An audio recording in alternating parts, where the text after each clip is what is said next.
that we can affect change in a positive way, but it is a social club.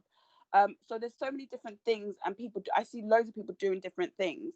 And another thing that I thought that we need to also do in terms of uniting as a community is to forget all about this Africanism. You're Yoruba, you're Igbo, you're Jamaican, you're Kenyan. We're all under one umbrella when it comes to this thing. We're all having the same experiences. So we're all coming together as a community, don't just go to your local Nigerian takeaway to eat. Why don't you try Ethiopian food? Why don't you try Kenyan food? So that's just one thing I want to say is we're all in this together. So when you talk about Black business, don't just talk about African business or what's going on in Africa as a community. What's going on in the Caribbean? So I think all together we need to just be collective about this. We need to be intentional about this, and we need to come together. So that's the last thing that I want to say. Okay. Uche? Thanks, Femi. No, I'll leave it to you, Samson. Okay. Just in regards to, community development as well. What generally are we all doing to, affect change personally? I remember Alex just spoke about, empowerment, and I'm very big on that. But are we all doing things generally? Are they things, that they can share, that we can also know about, and also sort of commit business ideas, business strategies as well? Are they, so for example, there's some tenders and bidding companies. Do they help with Black businesses? Are people here who can share things that may both America, both Britain, wherever you are, in terms of improving us as a community? Yeah, sure. I can share a couple of projects I'm working on right now. One of them is called Afriverse. So some of you might have heard of a website called Udemy. It's an online e-learning marketplace where instructors can sign on and create their own courses. So I've made a Afrocentric Pan-African version of that. So we've got a Can few. you share it, please, on the chat? Yeah, I'll share it now. It's afriverse.co. Oh, sorry, there's an E at the end. But yeah, so we've got a few instructors spanning from languages. We've got some African history historians. We've got people, doing economics, everything else. So we've got that. Also, I'm working on another project called AfroWork. It's a Pan-African freelancer website for finding graphic designers, logo designers, any sort of freelance work. So those are two projects. And then the final one I'm working on is kikus.com. I'm looking to build a big B2B marketplace for African businesses. So some of you might know that trade within Africa is at about 20% compared to Europe, which is about 69, and Asia about 59 respectively. So we need to increase trade. So it's not about group economics just in like Black communities, but on a macroeconomic level, we need to trade between each other. So Ghana needs to be trading with Nigeria, Nigeria with Ethiopia, etc. And there's a new trade agreement called the AfCFTA, basically it's the African Continental Free Trade Agreement, which is going to lower the tariffs, etc., and increase trade within Africa. So we're preparing for that by creating this website, which is, if you've heard of Alibaba.com, that's what we're looking to do for Africa. So right now we've got some exporters that are looking for buyers, Black buyers especially, because I'll very briefly explain this. It's a guy that's selling beans, he's exporting. He said he's mainly exporting to Asia because he's not able to find buyers in the UK, in the USA. So right now, he's looking for people to buy his beans, and his beans are very affordable. He sells brown honey beans, which is what we use to make a lot of our food in the Nigerian community. So there's a lot of these people that are looking for people in the diaspora to be importers of their product. So this is what this website is going to do, and I'll share the details. Please do share. Please do share.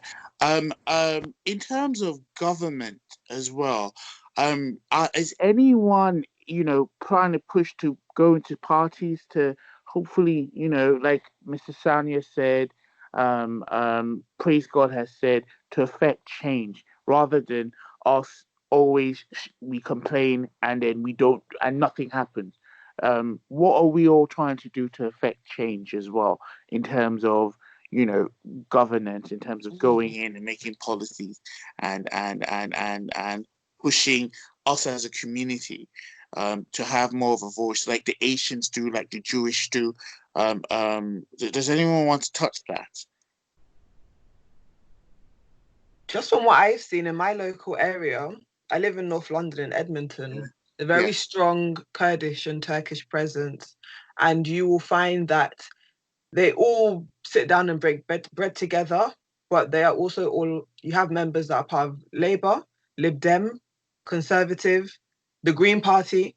I mean, they're across all the different political parties, but because it's not something that divides them, I think they have that intelligence of knowing that we need to be a part of all the parties that are there and then push forward the things that matter to us and that will help us.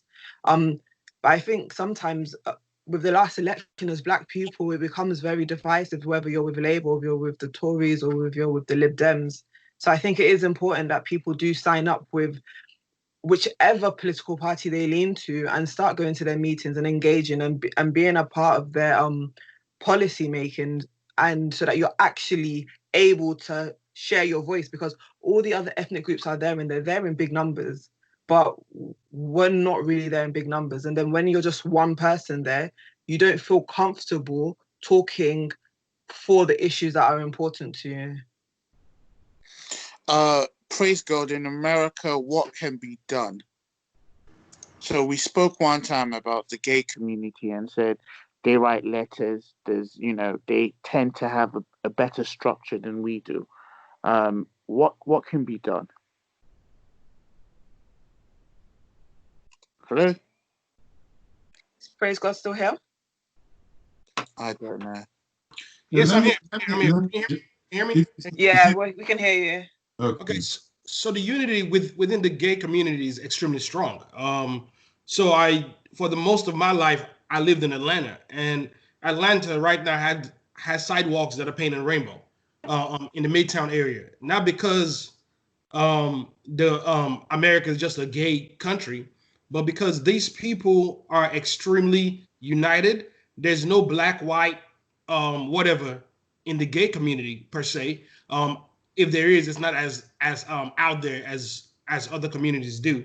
They're very united when they write letters to Congress, where they place their vote, who they're vocally standing with, who they're visually standing with, and where their support goes. They're extremely strong, and a lot of people don't actually know they're a very big percentage of the American power structure.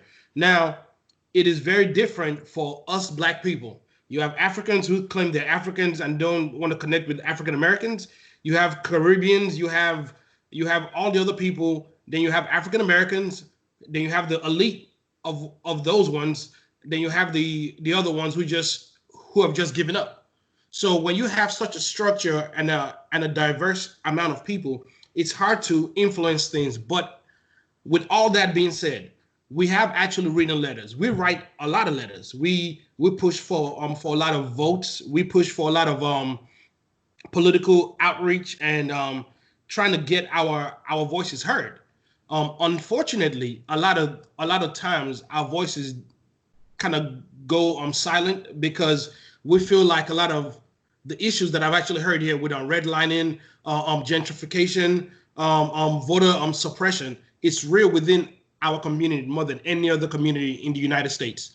For example, Alabama closed down almost 200 and something voter ID registration places in the election month, and they were all in the Black communities. Georgia did the same thing. North Carolina did the same thing, and they found out it was all Republican people who pushed that. Now, there's no way to prove it was done on purpose, but it's common sense. When you see it done state by state by state, you understand that victory to them sometimes also means suppressing someone else's voice. And that is unfortunately some of the battles that we do battle with, but we keep on pushing. But unfortunately, that is a byproduct of what you see right now in the United States with all the protesting, all the voting, all the rioting, and all the anger, because you can't change anything if you're actually suppressed. Okay. Okay. Does anyone want to come in? We'll probably have just 10 more I minutes. could come in the sense that there's something that I do have on my mind. I just wanted to highlight that irrespective of some of the black shops, which are a little bit dingy and disorganized, right? You find other minority